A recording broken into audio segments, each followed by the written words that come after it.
Durante la cena con mi hijo, recibí un mensaje de texto. Levántate y vete. No le digas nada a tu hijo. Lo que descubrí después me dejó helada.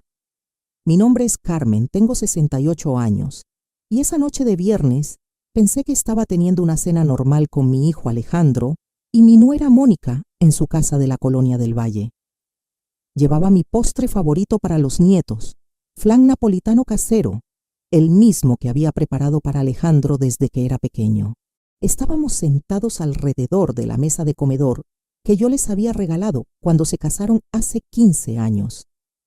Los niños, Sebastián de 12 años y Sofía de 9, me contaban sobre sus clases de natación mientras yo les servía más flan. Mónica parecía nerviosa esa noche, revisando constantemente su teléfono, pero pensé que era por el trabajo en la agencia de publicidad.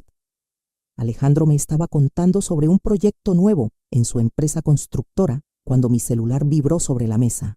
Era un mensaje de un número desconocido. Levántate y vete. No le digas nada a tu hijo. Si quieres saber la verdad sobre lo que están planeando para ti, sal de la casa y espérame en el café La Parroquia de la esquina. Tienes 10 minutos. Mi sangre se heló. ¿Quién me estaba escribiendo? ¿Qué verdad? ¿Qué estaban planeando para mí? Miré alrededor de la mesa. Alejandro seguía hablando animadamente sobre su trabajo.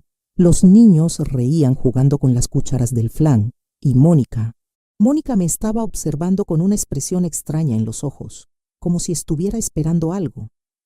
«Abuelita, ¿estás bien?», preguntó Sebastián. «Te ves pálida». «Sí, mi amor», mentí, guardando rápidamente el teléfono en mi bolsa. «Solo me mareé un poquito. Creo que necesito tomar aire fresco». «¿Quieres que te lleve a casa, mamá?», preguntó Alejandro, empezando a levantarse. No, respondí rápidamente, recordando las palabras del mensaje. «Es solo un mareo. Voy a caminar un poquito por la cuadra para que me dé el aire. En 10 minutos regreso». Mónica se tensó visiblemente cuando dije eso. «¿Estás segura, suegrita?», me preguntó con voz forzada. «Mejor quédate aquí. Te traigo un té de manzanilla». Pero yo ya estaba poniéndome mi rebozo azul, el que uso para las ocasiones especiales. «No te preocupes, Mónica. Conozco esta colonia como la palma de mi mano. Vengo caminando aquí desde que ustedes se casaron. Salí de esa casa con el corazón latiendo tan fuerte que pensé que se me iba a salir del pecho. El café La Parroquia estaba a solo una cuadra, pero esa caminata se sintió como la más larga de mi vida. ¿Quién me había enviado ese mensaje? ¿Por qué tenía que salir sin decirle nada a Alejandro? ¿Qué verdad era tan terrible que no podía escucharla frente a mi propio hijo? Cuando llegué al café, una mujer de aproximadamente 40 años se levantó de una mesa del rincón y me hizo señas. Era morena, elegante, con un vestido negro y expresión muy seria. «¿Señora Carmen?», me preguntó cuando me acerqué. «Sí, soy yo. ¿Usted me mandó el mensaje?». «Sí, mi nombre es Lucia y trabajo en el despacho de abogados donde su nuera Mónica ha estado yendo las últimas semanas». Mi mundo comenzó a tambalearse. «Siéntese, por favor», me dijo Lucía, señalando la silla frente a ella. «Lo que tengo que decirle va a cambiar su vida para siempre. Sigue mi historia hasta el final y comenta la ciudad desde donde me estás viendo para saber qué tan lejos ha llegado mi relato». Lo que esa mujer me reveló esa noche sobre la conspiración que mi propia familia estaba planeando contra mí fue algo que jamás imaginé que pudiera pasar. Me senté frente a Lucía con las manos temblando. El café estaba casi vacío a esa hora de la noche. Solo quedábamos nosotras y una pareja joven en la mesa del fondo. La música de mariachi sonaba bajito desde las bocinas, pero yo apenas podía escuchar nada que no fuera el latido de mi propio corazón. «Señora Carmen», comenzó Lucía con voz suave pero seria, «antes de contarle lo que sé, necesito que me cuente sobre su situación familiar. ¿Vive usted sola?». «Sí», respondí todavía confundida. «Desde que murió mi esposo Roberto hace 5 años, vivo en mi casa de la colonia Roma Norte, la que compramos cuando Alejandro tenía 10 años. Roberto había sido el amor de mi vida durante 42 años de matrimonio. trabajaba como contador en una empresa de textiles y yo me dedicaba al hogar después de que nació Alejandro. Éramos una familia tradicional, feliz, sin grandes lujos pero sin carencias importantes. ¿Y cómo es su relación con su hijo y su nuera? Suspiré, pensando en los últimos años. Alejandro siempre ha sido un buen hijo. Cuando Roberto murió, él fue el que se encargó de todos los trámites, del funeral, de ayudarme con los papeles del seguro de vida. Viene a visitarme 2 veces por semana, me lleva al doctor, al supermercado. Era cierto, Alejandro había sido mi apoyo durante el duelo. Tenía 38 años cuando su papá murió. Ya era un ingeniero civil exitoso, con su propia empresa constructora. Se había casado con Mónica en 2008, una mujer ambiciosa que trabajaba en publicidad y que siempre me había tratado con respeto, aunque nunca con verdadero cariño. Y económicamente, ¿cómo anda usted de dinero? La pregunta me sorprendió, pero algo en la seriedad de Lucía me hizo responder honestamente. Bien, gracias a Dios. Roberto era muy previsor. Tenemos la casa pagada, tengo mi pensión de viudez, y el seguro de vida que dejó Roberto fue generoso. También tenemos algunos ahorros y unas propiedades que compramos cuando el negocio de construcción de Alejandro estaba comenzando. ¿Propiedades? Lucía se inclinó hacia adelante más interesada. Sí, continué. Hace 10 años, cuando Alejandro comenzó su empresa, necesitaba capital. Roberto y yo decidimos ayudarlo. Vendimos nuestro terreno en Cuernavaca y compramos 2 departamentos en renta aquí en la Roma Norte. Los pusimos a nombre de Alejandro para que él tuviera más propiedades que le ayudaran con los créditos bancarios para sus proyectos. En realidad, habían sido 3 departamentos, pero uno lo vendimos el año pasado para ayudar a Alejandro con un proyecto grande que había tenido problemas de financiamiento. Era normal que los hijos necesitaran ayuda de los padres, ¿no? Los departamentos generan una renta mensual de 25,000 pesos, expliqué. Alejandro me da la mitad y él se queda con la otra mitad como pago por administrarlos. Es un arreglo justo. ¿Y quién maneja sus finanzas, señora Carmen? Alejandro me ayuda con eso, respondí. Él entiende mejor los bancos, los impuestos, esas cosas complicadas que yo no sé manejar.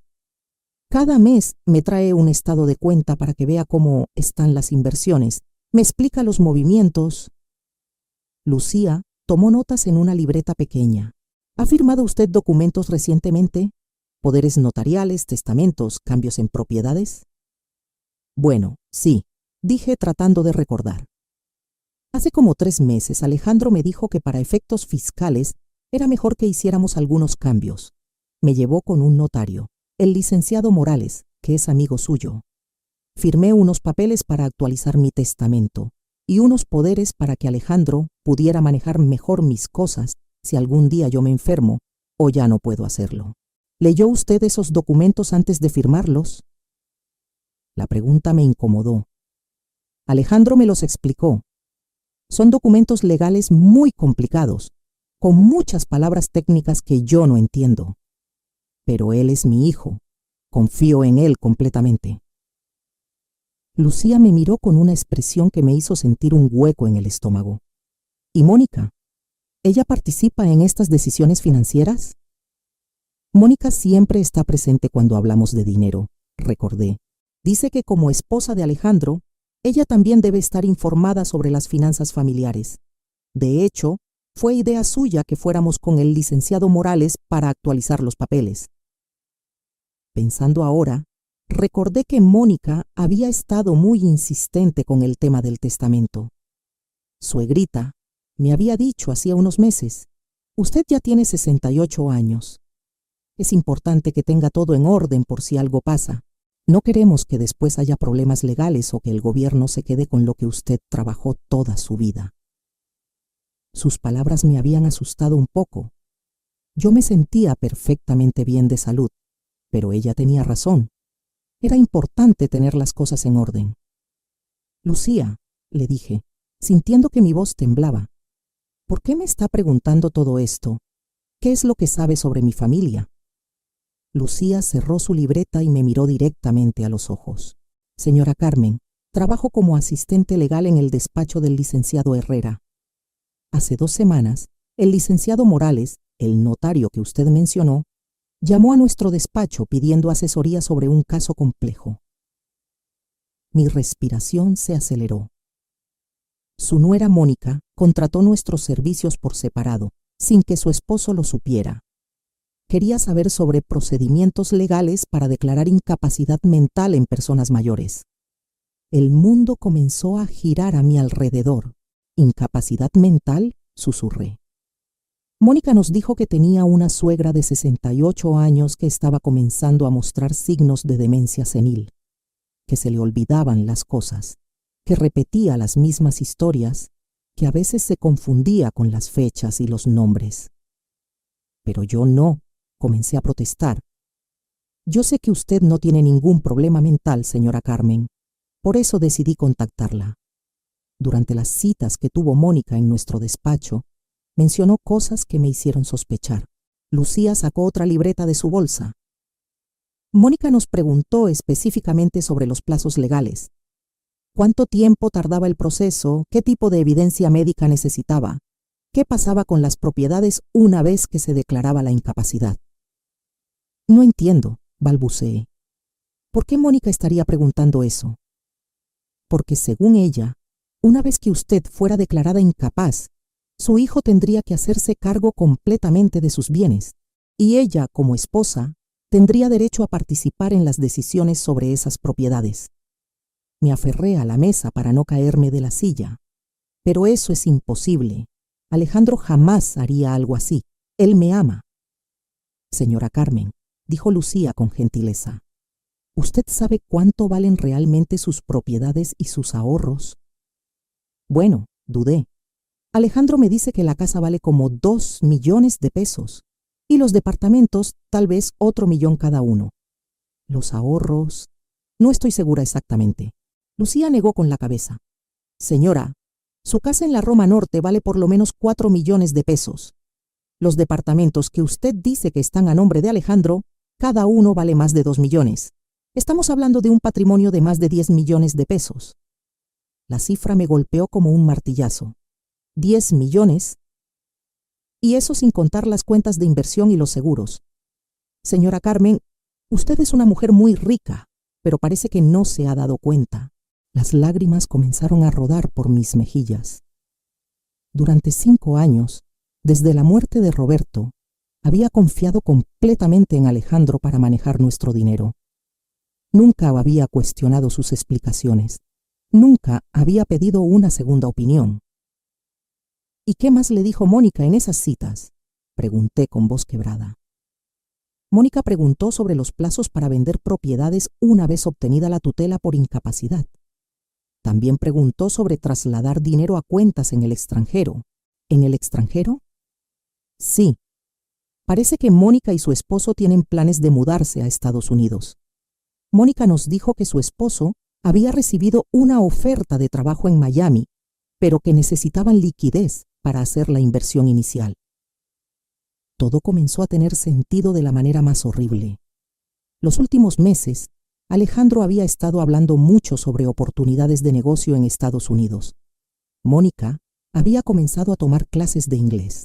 Los niños habían mencionado que tal vez cambiarían de escuela el próximo año. Pero yo nunca he mostrado signos de demencia, protesté. Estoy perfectamente bien de mis facultades. Por eso necesitan crear evidencia falsa, explicó Lucía. Mónica nos preguntó sobre médicos que pudieran diagnosticar demencia con base en testimonios familiares. También preguntó sobre la posibilidad de usar medicamentos que pudieran afectar temporalmente la memoria o la lucidez de una persona. El horror de lo que estaba escuchando me dejó sin habla. Mi propia nuera estaba planeando drogarme para hacerme parecer demente. ¿Y Alejandro?, pregunté, aferrándome a la esperanza de que mi hijo no supiera nada de esto.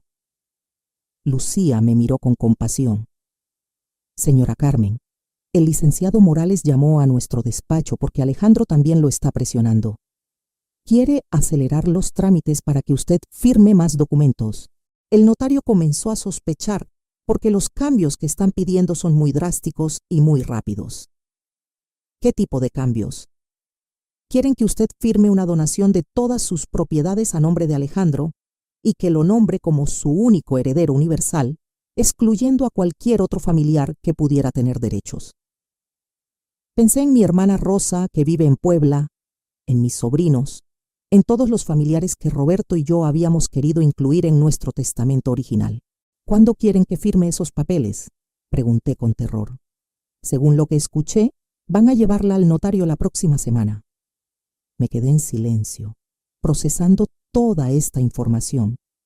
Mi hijo, el niño que había criado con amor, que había estudiado ingeniería gracias a nuestros sacrificios, que había llorado en el funeral de su papá prometiéndome que siempre me cuidaría, estaba planeando robarme todo lo que tenía.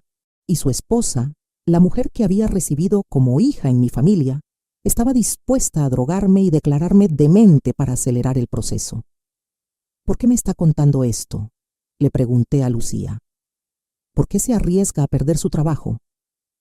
Porque tengo una abuela de 70 años, respondió con lágrimas en los ojos.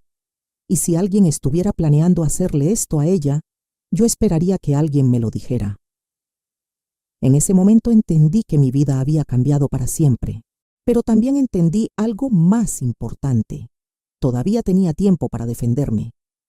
Después de la revelación de Lucía, regresé a la casa de Alejandro en estado de shock. Había pasado 1 hora en el café, mucho más de los 10 minutos que había prometido. Cuando toqué la puerta, Mónica la abrió inmediatamente, como si hubiera estado esperando junto a la ventana. «Suegrita, ¿dónde estaba?» «Estábamos preocupadísimos», exclamó con una sonrisa falsa que ahora me parecía siniestra. «Se me hizo tarde platicando con doña Mercedes, mi vecina», mentí. «La encontré en el parque y ya saben cómo es de platicadora». Mónica me estudió la cara cuidadosamente. «Se ve usted muy pálida. ¿Está segura de que se siente bien?» Por primera vez en mi vida, escuché las palabras de mi nuera con sospecha. ¿Me estaba preguntando sobre mi salud por cariño genuino o estaba evaluando si ya era momento de comenzar su plan? «Estoy perfectamente bien», respondí con firmeza. «Solo un poco cansada». Alejandro apareció desde la sala cargando a Sofía en brazos. «Mamá, me asustaste. Mónica y yo ya estábamos pensando en salir a buscarte». Lo miré a los ojos, buscando alguna señal de la traición que estaba planeando, pero solo vi a mi hijo de siempre, preocupado, cariñoso, aparentemente sincero. «Perdón, hijo. Ya sabes que a mi edad una se distrae fácilmente». Las palabras salieron de mi boca automáticamente, pero me helé al escucharlas. ¿Había dicho eso porque realmente me sentía distraída o porque inconscientemente ya estaba adoptando el papel de la anciana confundida que ellos querían que interpretara? «Abuelita», dijo Sebastián corriendo hacia mí, «¿ya se te olvidó que quedamos en que me ibas a enseñar y hacer flan el sábado?»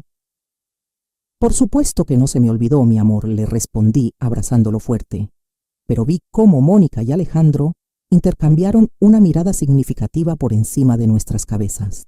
Durante el resto de la velada, comencé a notar cosas que antes había ignorado. La manera en que Mónica me observaba cuando hablaba, como si estuviera tomando notas mentales. Cómo Alejandro me hacía preguntas aparentemente inocentes sobre mi rutina diaria, mis medicamentos, si recordaba bien las citas médicas. «Mamá», me dijo mientras tomábamos café después de la cena, «ayer pasé por tu casa para dejarte unas naranjas que compré, pero no abriste. ¿Estabas durmiendo a las 3 de la tarde?» Era mentira. Yo había estado en casa toda la tarde del jueves, trabajando en mi jardín. Nunca había tocado la puerta. «No, hijo. Estuve en el jardín toda la tarde. Tal vez no escuché el timbre». «Qué extraño», murmuró Mónica. «El jueves yo también fui a visitarla a las 5 y tampoco abrió. Pensé que tal vez había salido, pero su carro estaba en el garaje». Otra mentira. Mónica no había ido a visitarme el jueves, pero me di cuenta de lo que estaban haciendo. Estaban construyendo una narrativa donde yo comenzaba a mostrar signos de confusión y aislamiento. ¿Estás segura de que te sientes bien, mamá?, insistió Alejandro. Últimamente te noto un poco despistada. ¿Despistada cómo?, pregunté manteniendo la calma. Bueno, la semana pasada me llamaste 3 veces para preguntarme la misma cosa sobre tu cita con el cardiólogo. Falso. Yo había llamado una sola vez para confirmar la hora, porque el doctor había cambiado su horario. Y hace 2 semanas, añadió Mónica, cuando fuimos al supermercado, se le olvidó dónde había estacionado el carro. Mentira descarada. Habíamos ido en el carro de Mónica porque el mío estaba en el taller. Me di cuenta de que llevaban semanas, tal vez meses, fabricando evidencias de mi supuesta demencia. Y yo, como una tonta, no me había dado cuenta de que cada olvido que ellos mencionaban era una invención para construir su caso. Tal vez deberías ver ya a un doctor, mamá, sugirió Alejandro con voz preocupada, solo para asegurarnos de que todo esté bien. ¿Qué tipo de doctor?, pregunté, aunque ya sospechaba la respuesta. Un geriatra, respondió Mónica inmediatamente. O tal vez un neurólogo, alguien que se especialice en los cambios que vienen con la edad. De hecho, continuó Alejandro, Mónica conoce un doctor muy bueno, el doctor Salinas. Atiende a muchas personas de tu edad que han tenido pequeños episodios de confusión. Por primera vez en mi vida, miré a mi hijo y sentí miedo en lugar de amor. Estaban hablando de mí como si ya fuera una anciana senil, cuando yo me sentía perfectamente lúcida y capaz. No creo que sea necesario, respondí firmemente. Me siento muy bien. Mamá, insistió Alejandro, es solo por precaución. Después de que papá murió, hemos notado que a veces te olvidas de cosas importantes. ¿Cómo qué?, lo desafié. Alejandro y Mónica se miraron entre ellos, como si hubieran ensayado esta conversación. Bueno, comenzó Mónica, como el mes pasado cuando se le olvidó pagar la luz y se la cortaron. Mi sangre hirvió. Mónica, la luz nunca se cortó. Hubo un apagón en todo el barrio por unas obras de la CFE. ¿Estás segura, suegrita?, preguntó con una sonrisa condescendiente. Porque yo recuerdo claramente que usted nos habló muy angustiada porque había llegado a su casa y no tenía luz. Era cierto que los había llamado cuando llegué y encontré la casa sin luz, pero había sido por el apagón general, no porque no hubiera pagado el recibo. Sin embargo, la manera en que Mónica estaba recontando la historia hacía que sonara como si yo hubiera tenido un episodio de confusión, o como cuando perdió las llaves de la casa, añadió Alejandro. No las perdí, protesté. Las dejé adentro por accidente cuando salí a regar las plantas del frente. Sí, mamá, pero no recordabas haberlas dejado adentro. Estuviste buscándolas en la bolsa durante 1 hora antes de que se te ocurriera revisar si estaban adentro. La manera en que lo contaba hacía que un incidente perfectamente normal sonara como un signo de demencia. Me di cuenta de que llevaban meses reinterpretando cada pequeño olvido normal, cada distracción cotidiana, cada momento de confusión momentánea que cualquier persona de cualquier edad puede tener, y los estaban convirtiendo en evidencia de deterioro mental. ¿Saben qué?, dije poniéndome de pie. Creo que ya es hora de que me vaya a casa. ¿Quieres que te lleve, mamá?, ofreció Alejandro. No, gracias. Voy a tomar un taxi. ¿Estás segura? Ya es muy tarde y a veces los taxistas... Alejandro, lo interrumpí. He estado tomando taxis en esta ciudad durante más tiempo del que tienes de haber nacido. Creo que puedo manejar un viaje de 20 minutos. Vi cómo mi comentario molestó tanto a Alejandro como a Mónica. Acababa de demostrar que estaba perfectamente lúcida y capaz de tomar decisiones por mí misma. Bueno, dijo Mónica con una sonrisa tensa. Pero por favor llámenos cuando llegue a su casa, para saber que está bien. Por supuesto, besé a mis nietos, abracé a mi hijo y a mi nuera como había hecho miles de veces, pero ahora cada gesto se sentía como una actuación. Ellos actuaban como la familia preocupada, y yo tenía que actuar como si no supiera nada de sus planes. En el taxi de regreso a casa, mi mente trabajaba a toda velocidad. Lucía me había abierto los ojos, pero necesitaba más información. Necesitaba entender exactamente qué habían hecho con mis propiedades, cuánto tiempo tenía antes de que ejecutaran su plan y qué evidencia necesitaba para protegerme. Cuando llegué a mi casa en la Roma Norte, la vi con ojos completamente nuevos. No era solo mi hogar, era una propiedad de 4 millones de pesos que mi hijo y mi nuera querían robar. Revisé cada habitación, cada mueble, cada fotografía familiar. Esta casa había sido mi refugio durante décadas, el lugar donde Roberto y yo habíamos construido nuestra vida, donde habíamos criado a Alejandro con amor y sacrificio. Y ahora mi propio hijo quería arrebatármela fingiendo que yo había perdido la razón. Esa noche no pude dormir. Me quedé despierta hasta muy tarde, pensando en todos los momentos de los últimos meses, donde había notado comportamientos extraños, conversaciones susurradas que se detenían cuando yo entraba a la habitación, miradas que Alejandro y Mónica intercambiaban cuando pensaban que yo no las veía. Todo comenzaba a tener sentido de la manera más dolorosa posible. Al día siguiente, a las 9 de la mañana, sonó mi teléfono. Era Alejandro. «Buenos días, mamá. ¿Cómo amaneciste?» «Muy bien, hijo.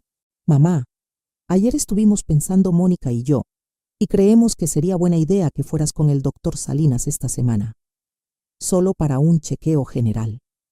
Ya te dije que me siento perfectamente bien». «Lo sé, mamá, pero es que, bueno, anoche después de que te fuiste, Sebastián nos comentó algo que nos preocupó». «¿Qué cosa?»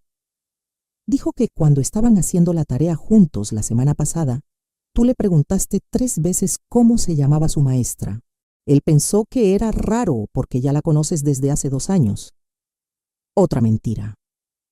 Sebastián y yo habíamos hecho la tarea solo una vez la semana pasada y nunca había preguntado por su maestra. Pero me di cuenta de algo terrible. Estaban usando a mis propios nietos para construir evidencia falsa contra mí. Estaban poniendo palabras en la boca de Sebastián para justificar su diagnóstico fabricado. «Alejandro», le dije con voz firme, «no voy a ir con ningún doctor hasta que tú y yo tengamos una conversación muy seria sobre mis finanzas». Hubo un silencio del otro lado de la línea. «¿Tus finanzas? ¿Por qué quieres hablar de eso, mamá?» «Porque quiero entender exactamente cuánto dinero tengo, dónde está invertido y cuáles son mis opciones». «Mamá, ya hemos hablado de eso muchas veces, ¿no recuerdas?» Ahí estaba otra vez, cuestionando mi memoria.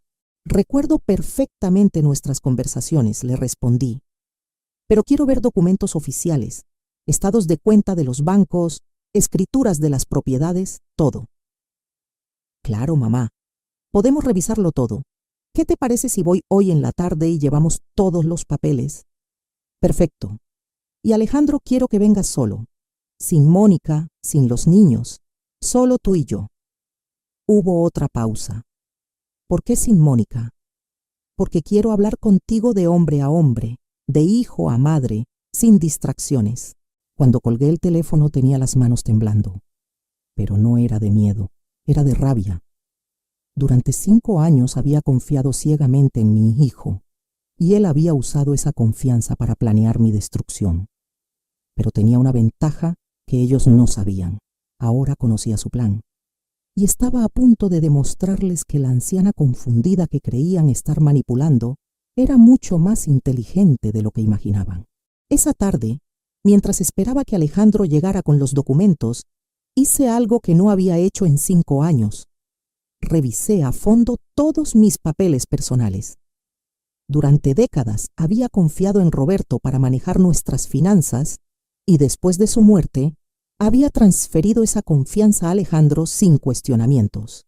Pero ahora, sentada en mi escritorio con los documentos esparcidos frente a mí, comencé a ver discrepancias que antes había ignorado. Encontré el testamento original que Roberto y yo habíamos hecho en 2015, 3 años antes de su muerte. En ese documento, yo heredaba todo automáticamente, y después de mi muerte, los bienes se repartían entre Alejandro, mi hermana Rosa y mis 2 sobrinos de Puebla. También había un fideicomiso para la educación de Sebastián y Sofía. Pero el testamento que había firmado hace 3 meses con el licenciado Morales era completamente diferente. En la nueva versión, Alejandro era mi único heredero universal, y no había ninguna mención de Rosa ni de mis sobrinos. Cuando Alejandro llegó esa tarde, traía una carpeta gruesa y una expresión preocupada. «Mamá», me dijo dándome un beso en la mejilla, «me da mucha pena que tengas que preocuparte por estas cosas. Yo pensé que estaba manejando todo de la mejor manera para que tú no tuvieras estrés». «Siéntate, hijo», le dije señalando la silla frente a mi escritorio. «Quiero que me expliques algunas cosas». Abrió la carpeta y comenzó a sacar documentos. «Mira, mamá, aquí tienes los estados de cuenta de tus 3 cuentas bancarias. Esta es la cuenta de cheques donde depositan tu pensión. Esta es la cuenta de ahorros y esta es la cuenta de inversiones». Revisé los números. La cuenta de cheques tenía 45,000 pesos. La de ahorros tenía 80,000 y la de inversiones mostraba 200,000. ¿Solo 325,000 pesos?, pregunté. ¿Eso es todo lo que tengo? Bueno, mamá, también están las propiedades, pero recuerda que los departamentos están generando gastos. Los impuestos, el mantenimiento, las reparaciones. A veces incluso perdemos dinero con ellos. ¿Cuánto valen los departamentos exactamente? Según el último avalúo, cada uno vale como 1,200,000 pesos. ¿Y esta casa? Esta casa vale como 2,500,000. Los números no cuadraban con lo que Lucía me había dicho. Según ella, solo mi casa valía 4 millones. Alejandro, le dije calmadamente, quiero una segunda opinión sobre los valores de las propiedades. Se tensó visiblemente. ¿Una segunda opinión? ¿Por qué? El avalúo lo hizo una empresa muy confiable. Porque quiero estar segura, es mi dinero, ¿no? Por supuesto, mamá. Es solo que... Bueno, los avalúos cuestan dinero. Y si ya tenemos uno reciente, no me importa lo que cueste. Vi cómo su mandíbula se apretaba. Era la primera vez en años que yo cuestionaba sus decisiones financieras. ¿Sabes qué, hijo? También quiero copias de las escrituras de todas las propiedades.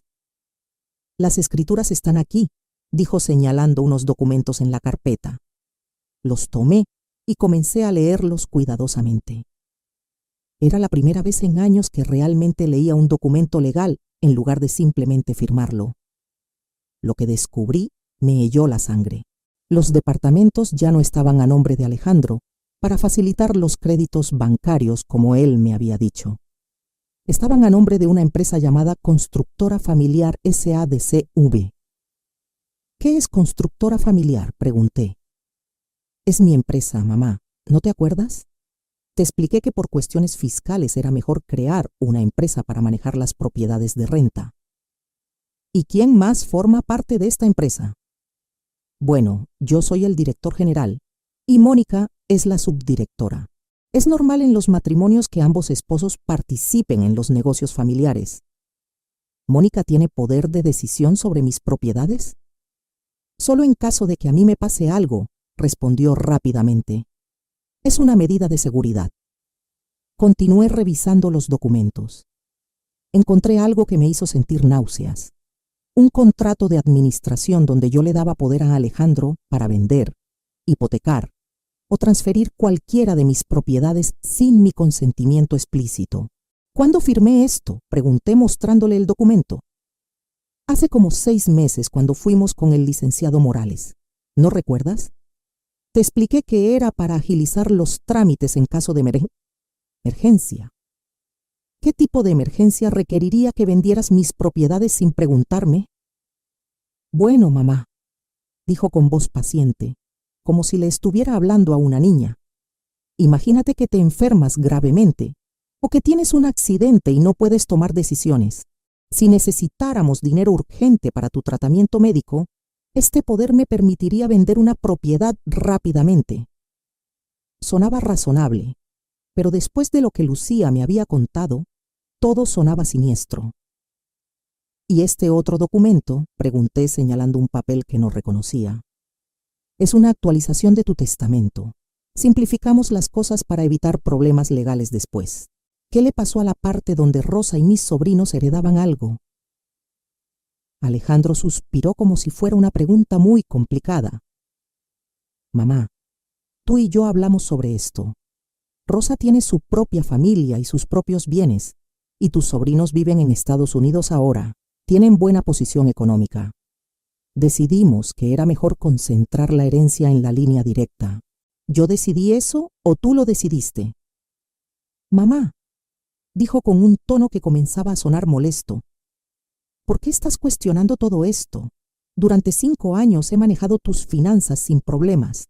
Tu dinero ha crecido, tus propiedades se mantienen, tienes ingresos mensuales. ¿Cuál es el problema?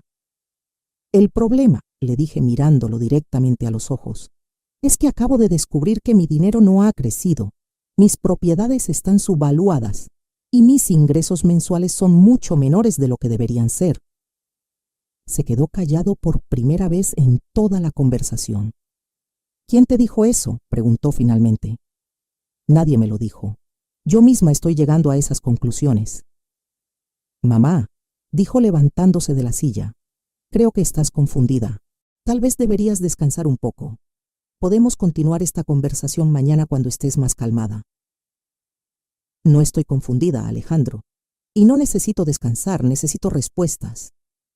¿Sabes qué?, dijo comenzando a recoger los documentos. Voy a pedirle al contador que prepare un reporte completo para ti. Números detallados, comparativos de mercado, todo. Así podrás ver que todo está en orden. No, le dije firmemente, poniendo mi mano sobre los papeles. Estos documentos se quedan aquí. Son míos. Mamá, necesito las copias originales para nada. Tú tienes copias en tu oficina. Estas se quedan conmigo. Por primera vez en mi vida, vi a mi hijo molestarse conmigo de verdad. Su cara se puso roja y sus ojos brillaron con irritación. Está bien, dijo con voz tensa, pero me preocupa que estés actuando tan sospechosa. No es normal que de repente desconfíes de todo después de tantos años. ¿Sabes qué sí es normal, Alejandro? Que una mujer de 68 años quiera entender exactamente cuál es su situación financiera. Claro, pero es que últimamente te noto muy alterada, muy diferente. Ahí estaba otra vez, cuestionando mi estado mental. ¿Diferente cómo? Más desconfiada, más paranoica, como si creyeras que todo el mundo te quiere hacer daño. ¿Y tú me quieres hacer daño, Alejandro? La pregunta quedó flotando en el aire como una bomba sin explotar.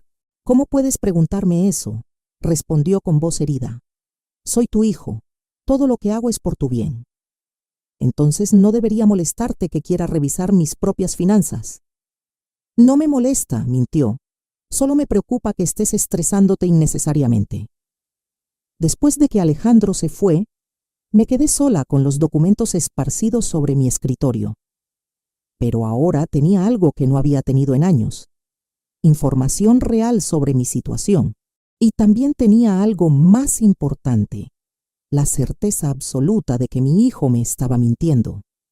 Los números no cuadraban, las explicaciones eran inconsistentes, y cada vez que yo hacía preguntas específicas, él trataba de desviar la conversación hacia mi supuesto deterioro mental. Pero lo que más me dolía no eran las mentiras financieras. Era darme cuenta de que mi propio hijo, el niño que había criado con amor incondicional, me veía como un obstáculo que había que remover para obtener mi dinero. Esa noche tomé una decisión que cambiaría todo. No iba a ser la víctima vulnerable que ellos esperaban.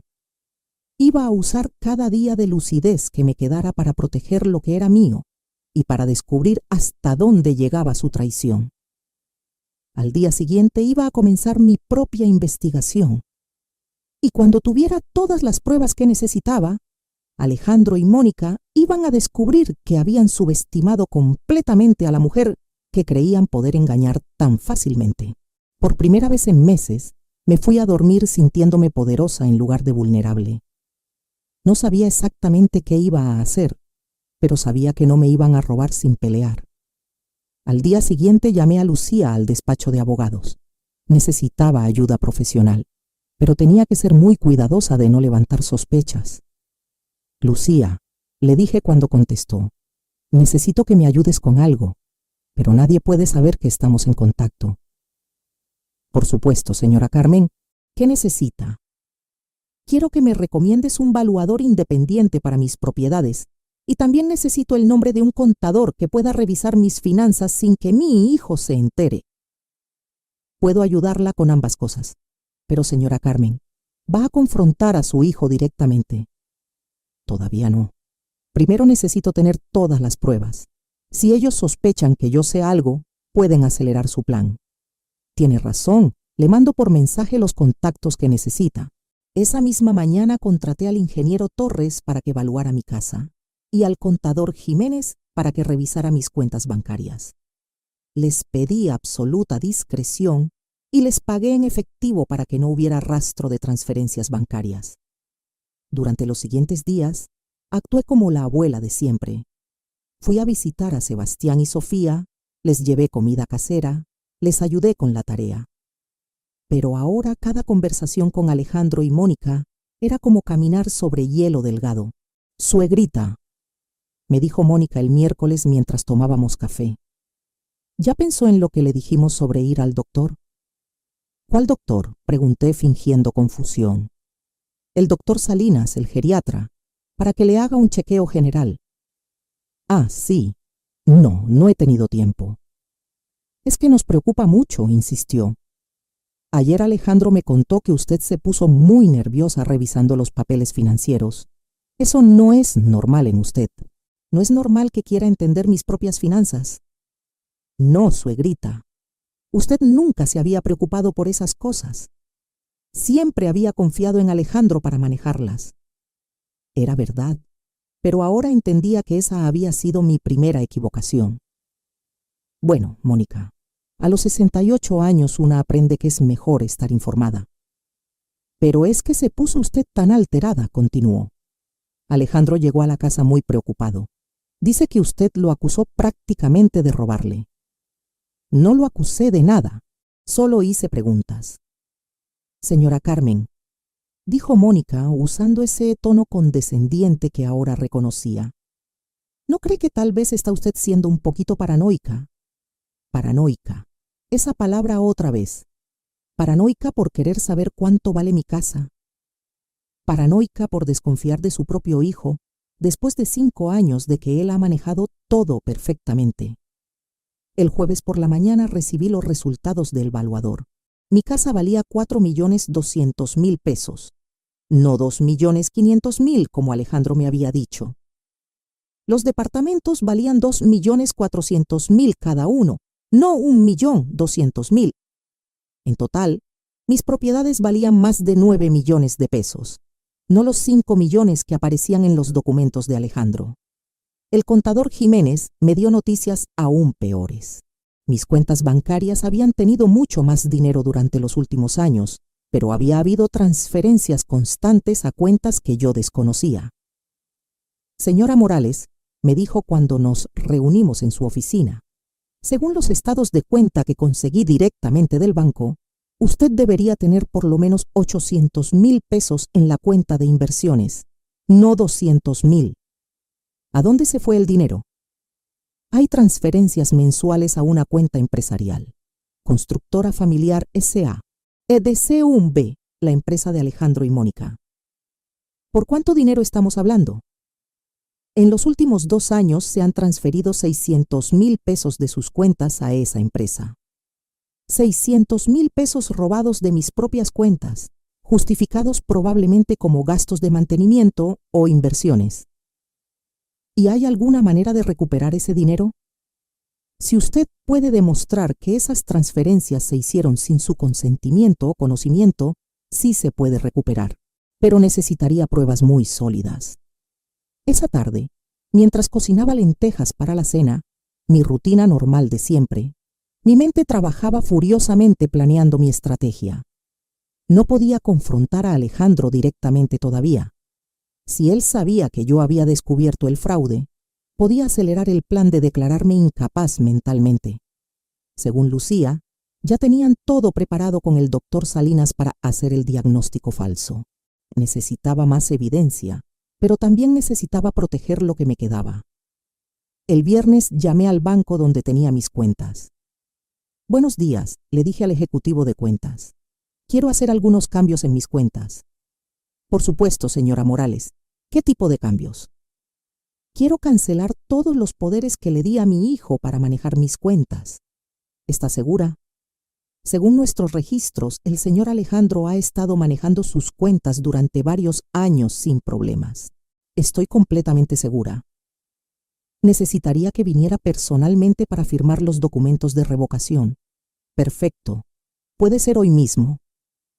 Esa tarde fui al banco y revoqué todos los poderes que Alejandro tenía sobre mis cuentas. También cambié las claves de acceso y solicité que me enviaran los estados de cuenta directamente a mi casa, no a la oficina de Alejandro, como había sido durante años. ¿Hay algo más que podamos hacer por usted?, me preguntó el ejecutivo. Sí, quiero que pongan una alerta en mis cuentas. Si alguien trata de hacer transferencias o movimientos grandes sin mi presencia física, aquí en el banco, quiero que me llamen inmediatamente a mi teléfono personal. Perfecto, eso se puede hacer. El sábado, Alejandro llegó a mi casa como cada fin de semana. Hola, mamá, ¿cómo has estado? Muy bien, hijo, ¿quieres café? Claro. Oye, mamá, ¿ya pensaste en lo del doctor Salinas? ¿Cuál doctor?, pregunté inocentemente. Alejandro me miró con preocupación exagerada. El geriatra, mamá, el que te recomendamos Mónica y yo. Hablamos de eso hace solo 3 días. Ah, sí, se me había olvidado. Vi cómo sus ojos se iluminaron al escuchar la palabra olvidado. Estaba recopilando evidencia de mis supuestos problemas de memoria. Mamá, eso es exactamente lo que nos preocupa, que se te olviden cosas importantes. Tienes razón, hijo. Tal vez sí debería ir al doctor. Su sonrisa fue inmediata. Perfecto, voy a hacer la cita para esta semana. Está bien. ¿Puedes acompañarme? Por supuesto, mamá. No te voy a dejar ir sola. Esa noche, después de que Alejandro se fue, llamé a Lucía. Lucía, creo que van a acelerar su plan. Alejandro quiere llevarme con el doctor Salinas esta semana. Señora Carmen, ¿está preparada para lo que viene? Creo que sí. Tengo los valuadores reales de mis propiedades. Tengo evidencia del dinero que han robado. Y ya protegí mis cuentas bancarias. ¿Y qué piensa hacer? Voy a ir a esa cita médica. Pero antes voy a prepararme para demostrar que estoy perfectamente cuerda. ¿Cómo? Voy a grabar toda la consulta. Voy a hacer que el doctor Salinas se retracte de cualquier diagnóstico falso frente a testigos. Y después voy a confrontar a mi hijo con todas las pruebas que tengo. Es arriesgado, señora Carmen. Lo sé, pero estoy cansada de fingir que no sé nada. Es hora de que Alejandro y Mónica descubran que la anciana tonta, que creen estar manipulando, no es tan tonta después de todo. El domingo por la noche, mientras planchaba mi vestido azul para la cita médica del lunes, me sentí más fuerte de lo que me había sentido en años. Durante 5 años había sido víctima de la manipulación de mi propio hijo, pero ahora tenía información, tenía pruebas y, más importante, tenía un plan. Alejandro y Mónica habían subestimado completamente a la mujer que creían poder engañar tan fácilmente. Estaban a punto de descubrir su error. El lunes por la mañana me vestí con especial cuidado. Mi vestido azul marino, mi collar de perlas que Roberto me había regalado en nuestro 20º aniversario y mis zapatos de charol negro. Si iba a enfrentar una conspiración, lo haría con dignidad. Alejandro llegó puntualmente a las 10 de la mañana. Buenos días, mamá. ¿Lista para ir con el doctor? Lista, le respondí, guardando discretamente mi teléfono en mi bolsa con la grabadora activada. En el carro, mientras manejaba hacia el consultorio, Alejandro no paraba de hablar. Mamá, quiero que sepas que esto es solo por precaución. El doctor Salinas es muy bueno, muy comprensivo. Solo va a hacerte algunas preguntas sencillas, nada complicado. ¿Qué tipo de preguntas? Cosas básicas. Fechas, nombres, memoria reciente. Es un protocolo estándar para personas de tu edad. ¿Y qué pasa si el doctor encuentra algo problemático? Alejandro me miró por el espejo retrovisor. Mamá, si el doctor encuentra que tienes algún inicio de demencia o algo así, no es el fin del mundo. Hay tratamientos, medicamentos, y nosotros estaremos ahí para ayudarte con todo. ¿Ayudarme cómo? Bueno, tal vez tendrías que tomar decisiones sobre tu casa, tus finanzas, cosas que podrían ser demasiado estresantes para ti si no estás al 100% mentalmente. Ahí estaba. La preparación psicológica para que yo aceptara entregarle el control total de mi vida. El consultorio del doctor Salinas estaba en una clínica privada muy elegante en Polanco. Cuando entramos, la recepcionista nos saludó como si ya nos conociera. Señora Morales, el doctor Salinas la está esperando. El doctor era un hombre de unos 50 años, calvo, con lentes dorados y una sonrisa que me pareció falsa desde el primer momento. Señora Carmen, me dijo estrechándome la mano, es un placer conocerla. Su hijo me ha contado mucho sobre usted. ¿Ah, sí? ¿Qué le ha contado? El doctor miró a Alejandro, como buscando permiso para hablar. Me ha contado que ha estado preocupado por algunos cambios en su memoria y su comportamiento. Doctor, intervino Alejandro. Como le expliqué por teléfono, mi mamá últimamente se olvida de cosas importantes. Repite las mismas preguntas. A veces se confunde con las fechas. Entiendo, dijo el doctor tomando notas. ¿Y cuándo comenzaron estos episodios? Hace como 6 meses, mintió Alejandro.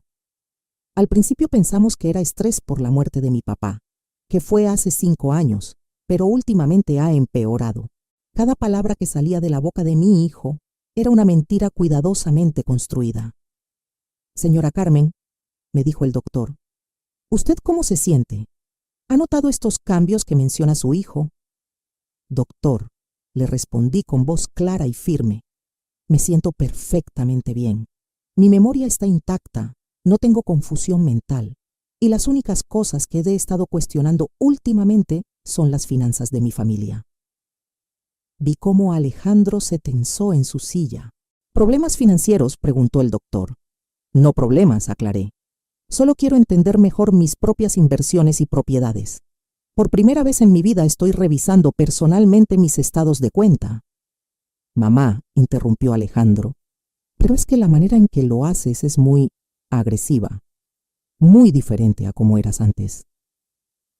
¿Agresiva por hacer preguntas sobre mi propio dinero? No agresiva, se corrigió rápidamente, sino desconfiada, como si creyeras que yo te estoy engañando. ¿Me estás engañando, Alejandro? La pregunta cayó como una bomba en el consultorio. El doctor dejó de escribir. Alejandro se puso rojo y por primera vez desde que había empezado esta farsa, hubo silencio total. Mamá, dijo Alejandro finalmente, ¿cómo puedes preguntarme eso? Es una pregunta simple, hijo. ¿Me estás engañando con mis finanzas? Por supuesto que no. Entonces no te molestará que te diga que mandé evaluar mi casa independientemente y que vale 4.200.000 pesos, no 2.500.000 como tú me dijiste. El color se le fue de la cara completamente. ¿Tú mandaste evaluar la casa? Sí, y también los departamentos. Cada uno vale 2.400.000, no 1.200.000. El doctor Salinas nos miraba alternadamente, claramente confundido por el rumbo que había tomado la consulta. Señora Carmen, intervino, estas discrepancias son las que la tienen preocupada. Doctor, estas no son discrepancias, son mentiras. Mi hijo me ha estado mintiendo sobre el valor de mis propiedades durante años. Mamá, dijo Alejandro con voz desesperada, los avalúos pueden variar mucho dependiendo de quién los haga. ¿Y qué me dices de los 600.000 pesos que han desaparecido de mis cuentas bancarias? El silencio ahora era ensordecedor. ¿600,000 pesos? Preguntó el doctor. Sí, doctor. Durante los últimos 2 años, mi hijo ha transferido 600,000 pesos de mis cuentas personales a su empresa, sin mi conocimiento explícito. Alejandro estaba sudando visiblemente. Mamá, ese dinero se usó para mantenimiento de las propiedades, para 600,000 pesos de mantenimiento en 2 años, para 2 departamentos. Señora Carmen, dijo el doctor Salinas claramente incómodo, creo que estos asuntos familiares están fuera del alcance de una consulta médica. Tiene razón, doctor, pero lo que sí está dentro de su alcance es evaluar si estoy mentalmente capacitada para manejar mis propias finanzas. Me puse de pie y saqué mi teléfono. Doctor, tengo aquí una grabación de una conversación que tuve con una abogada la semana pasada, donde se mencionan procedimientos para declarar incapacidad mental en personas mayores. ¿Le gustaría escucharla? El doctor Salinas se puso pálido. Señora Carmen, yo no sé de qué está hablando. ¿No? ¿No recibió una llamada de mi nuera Mónica preguntando sobre diagnósticos de demencia basados en testimonios familiares? Yo no puedo discutir otros casos. Por supuesto que no puede, porque sería poco ético diagnosticar a alguien con demencia sin una evaluación médica real, solo basándose en lo que dicen los familiares interesados en su dinero. Alejandro se levantó bruscamente. Mamá, creo que deberíamos irnos. Estás muy alterada. No me voy a ningún lado, le dije con firmeza. Doctor Salinas, quiero que me haga una evaluación mental completa, ahora mismo. Pruebas de memoria, de orientación, de capacidad de decisión, todo lo que necesite para determinar si estoy o no capacitada mentalmente. Señora Carmen, eso no es necesario. Sí es necesario, porque quiero que quede documentado oficialmente que estoy perfectamente cuerda. Durante la siguiente hora, el doctor Salinas me sometió a una batería completa de pruebas mentales, preguntas sobre fechas, cálculos matemáticos, memoria a corto y largo plazo, capacidad de razonamiento. Respondí todo perfectamente. Señora Carmen, dijo finalmente el doctor, sus resultados están completamente dentro de los parámetros normales para una persona de su edad. No hay ningún signo de deterioro cognitivo o demencia. ¿Podría poner eso por escrito, doctor? Por supuesto. Mientras el doctor preparaba el reporte, me volví hacia Alejandro, que estaba sentado en silencio con la cabeza entre las manos.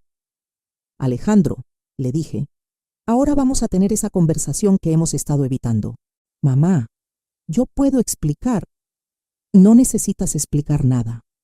Sé exactamente lo que has estado haciendo.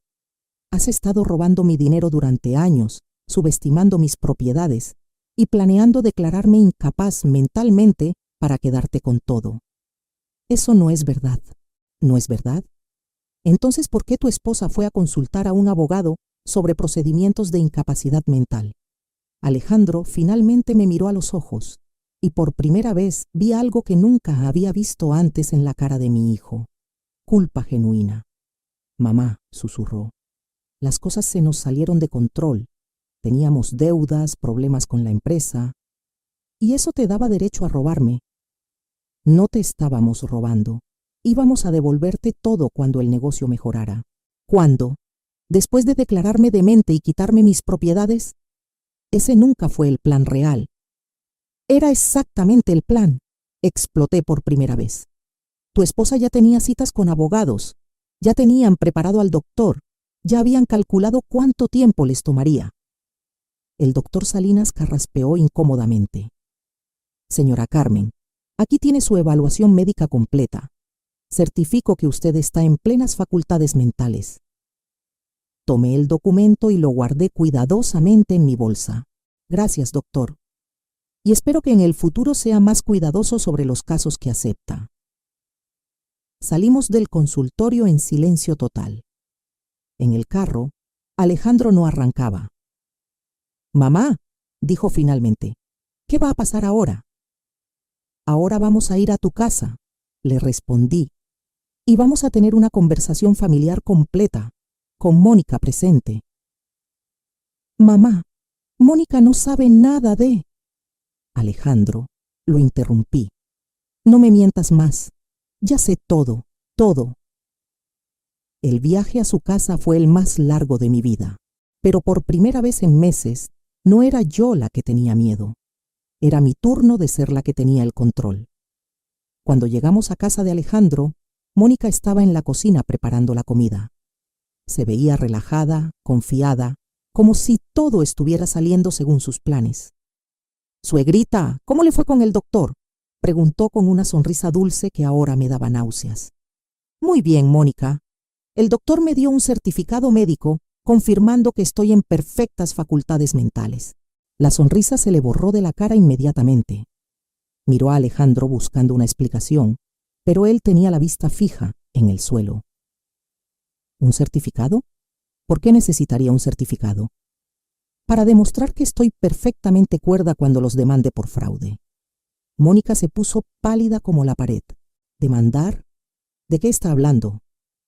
Me senté en la sala y saqué todos los documentos de mi bolsa. Los avalúos reales de las propiedades, los estados de cuenta del banco, el reporte del contador y el certificado médico. «Siéntense los dos», les ordené.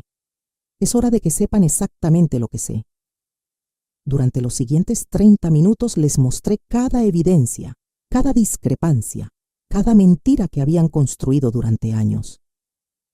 600,000 pesos robados de mis cuentas, comencé. 4 millones de pesos de diferencia en el valor real de mis propiedades. Una empresa creada para manejar mis bienes sin mi consentimiento informado. «Suegrita», interrumpió Mónica con voz temblorosa, «debe haber un error». «El único error fue confiar en ustedes», le respondí.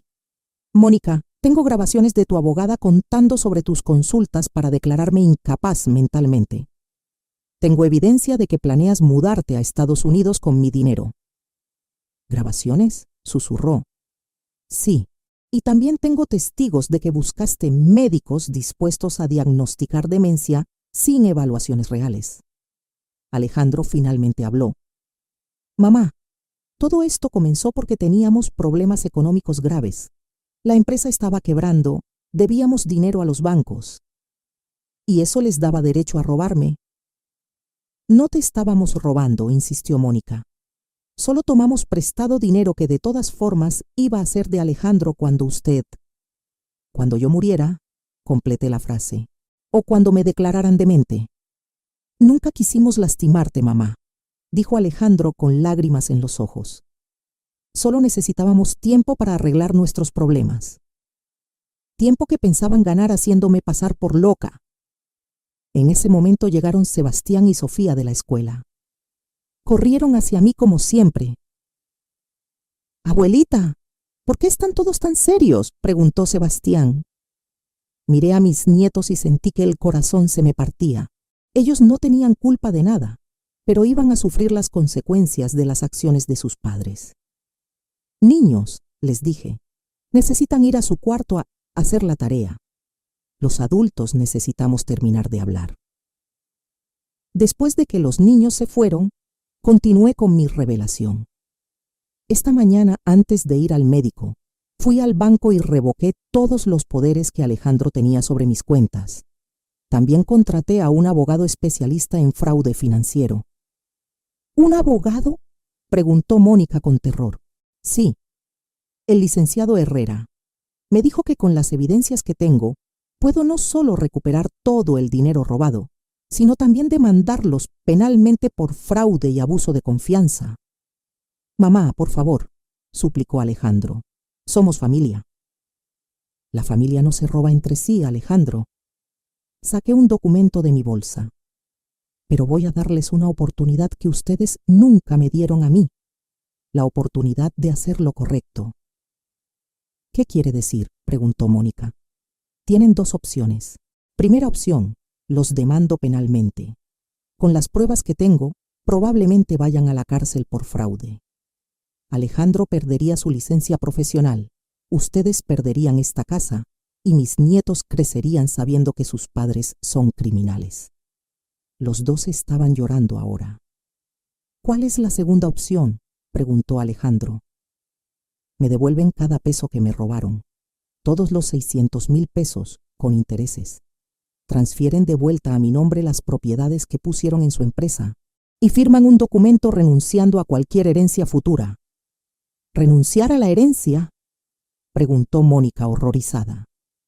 Sí. Ustedes demostraron que no merecen heredar nada mío. Cuando yo muera, mis bienes irán a mis nietos en un fideicomiso que ustedes no podrán tocar hasta que ellos cumplan 25 años. Pero mamá, protestó Alejandro, ¿cómo vamos a pagar 600,000 pesos? No tenemos ese dinero. Ese es su problema. Pueden vender esta casa, pueden pedir préstamos, pueden trabajar doble turno, pero me van a pagar cada centavo. ¿Y si no podemos?, preguntó Mónica. Entonces los demando y van a la cárcel. Les di 3 días para decidir. Durante esos 3 días no supe nada de ellos, pero el viernes por la tarde, Alejandro apareció en mi casa con documentos en la mano. Mamá, me dijo con voz derrotada, aceptamos tus términos. ¿Todos? Todos. Vamos a vender nuestra casa para pagarte. Ya hablamos con un agente inmobiliario. ¿Y Mónica está de acuerdo? Mónica se va a ir con su hermana a Mérida por un tiempo. Necesita procesar todo esto. Era la primera buena noticia que había recibido en meses. ¿Y los niños? Van a quedarse conmigo. No quiero separarlos de su escuela, de sus amigos. Alejandro, le dije, quiero que entiendas algo muy claramente.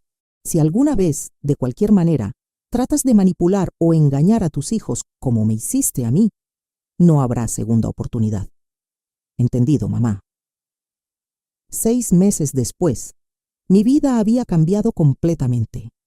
Recuperé todo mi dinero, más los intereses correspondientes. Alejandro vendió su casa y se mudó a un departamento más pequeño con los niños. Mónica efectivamente se fue a Mérida y nunca regresó. Sebastián y Sofía vienen a visitarme todos los fines de semana. Al principio estaban confundidos por la separación de sus padres, pero con el tiempo comenzaron a entender que su abuela había tenido que defenderse de algo muy malo. Abuelita, me dijo Sebastián hace unas semanas, mi papá dice que usted es la mujer más inteligente que conoce. ¿Eso dice? Sí. Dice que él cometió un error muy grande, pero que usted le enseñó que los errores tienen consecuencias. Alejandro y yo estamos reconstruyendo nuestra relación lentamente. Ya no es la relación ciega de confianza que teníamos antes, pero tal vez eso esté bien. Ahora es una relación basada en respeto mutuo y honestidad.